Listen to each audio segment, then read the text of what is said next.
Hello friends, good morning. आज के इस वीडियो में बात करते हैं महिलाओं से जुड़ी हुई समस्याएं। आज की डेट में महिलाओं के स्तन में गांठ का बन जाना एक आम समस्या है। काफी महिलाओं में देखा जाता है। अनफॉर्चुनेटली कई महिलाओं को ब्रेस्ट की सर्जरी करनी पड़ती है और रिमूव करना पड़ता है।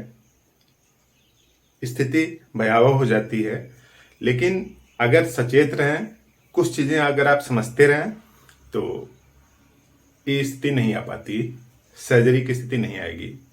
होम्योपैथी में बेहतरीन दवा है जो कि ब्रेस्ट के ट्यूमर को रिमूव करती हैं, खत्म कर देती हैं। सबसे खास बात कि हर एक ट्यूमर कैंसर नहीं होता है। पहले ये बात नोट कर लीजिए कि हर एक ट्यूमर कैंसर नहीं होता है। तो ट्यूमर बनने से पहले यानी गांठ बनने से पहले कौन कौन से लक्षण आते हैं, अगर आप ऑब्जर्व करेंगे तो जो प्रमुख लक्षण इस तरह से आते हैं कि जैसे पीरियड के आने के पहले या पीरियड के समय जो स्तन होते हैं उसमें भारीपन सा महसूस होने लगता है, हैवीनेस ना, भारीपन महसूस होने लगता है।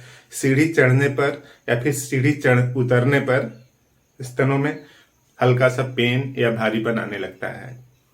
या फिर आप चल रहे हैं, थोड़ी दूर पैदल चलते हैं, तब भी ऐसी संभावना बनती है।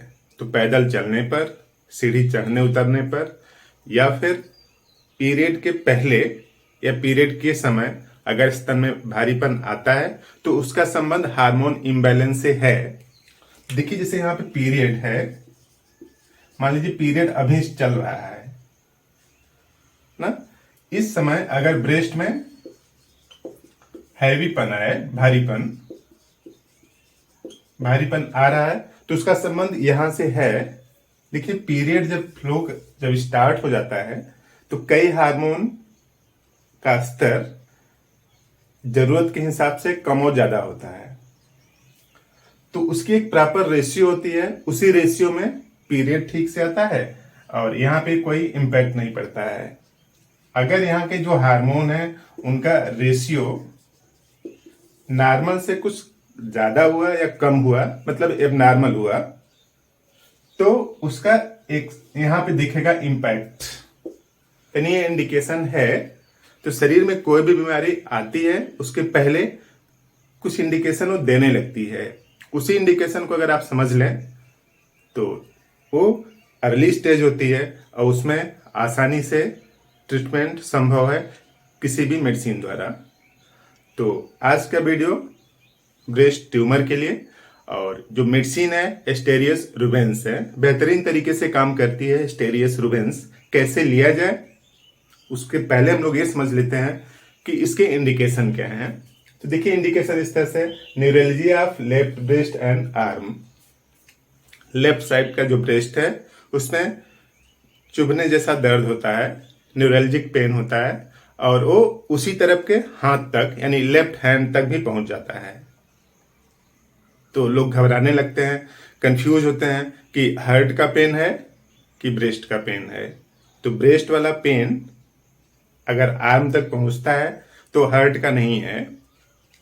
और ब्रेस्ट स्वॉलन एंड इंडुरेटेड, हैवीनेस लगता है, भारीपन आ जाता है, और दूसरे की तुलना में या पुराने दिनों की तुलना में हार्ड जैसा लगता है, कठोरपन आ जाता है, दूसरा इंडिकेशन। और numbness of left breast and arms, जो लेफ्ट ब्रेस्ट है उसमें सुन्नपन सा महसूस होता है, और वो सुन्नपन स्थिति बढ़ने पर बाएं हाथ की तरफ भी पहुंच जाती है।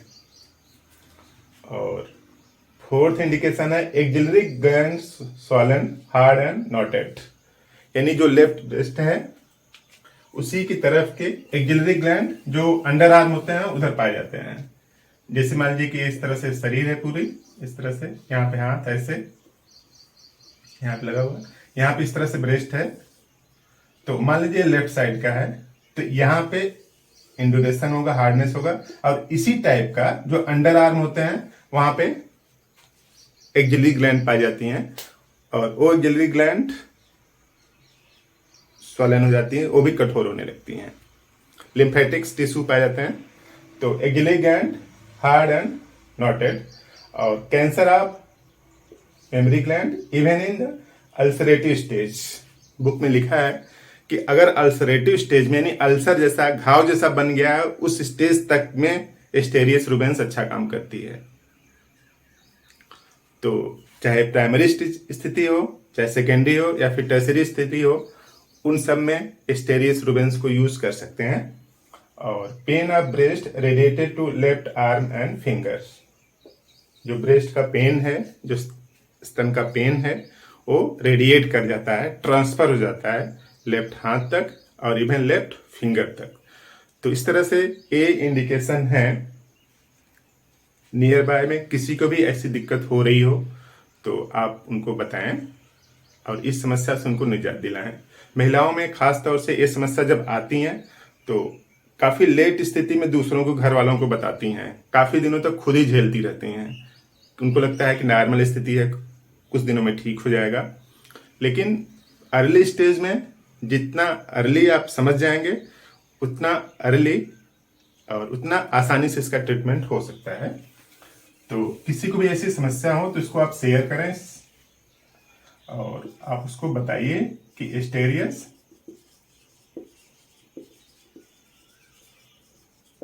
रूबेंस क्यों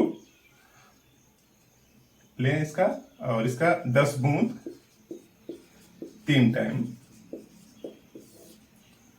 और अगर मान लीजिए आप इसको कोई मेडिसिन नहीं मिलती है तो आप ये ले लीजिए।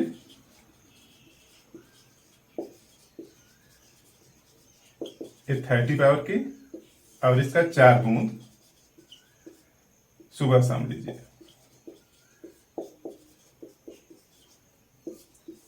तो ये है, चाहे एस्टेरियस रूबेंस मदर टिंचर मिल जाए तो अच्छी बात है, नहीं तो फिर एस्टेरियस रूबेंस 30 पावर की आप लीजिए। ये मेडिसिन बहुत बेहतरीन तरीके से काम करती है। हमने कई लोगों को दिया है और उनका जो सर्जरी वाला जो प्लान था उसको कैंसिल करना पड़ा और इसी दवा से ठीक हुआ है। तो आप भी इस मेडिसिन का लाभ उठा करके सर्जरी से बच सकते हैं। तो बात समझ में आई तो इस वीडियो को शेयर कर दें व्हाट्सएप पे, फेसबुक पर, और नए हैं तो चैनल को सब्सक्राइब कर दें। आपने पूरा वीडियो देखा, थैंक यू।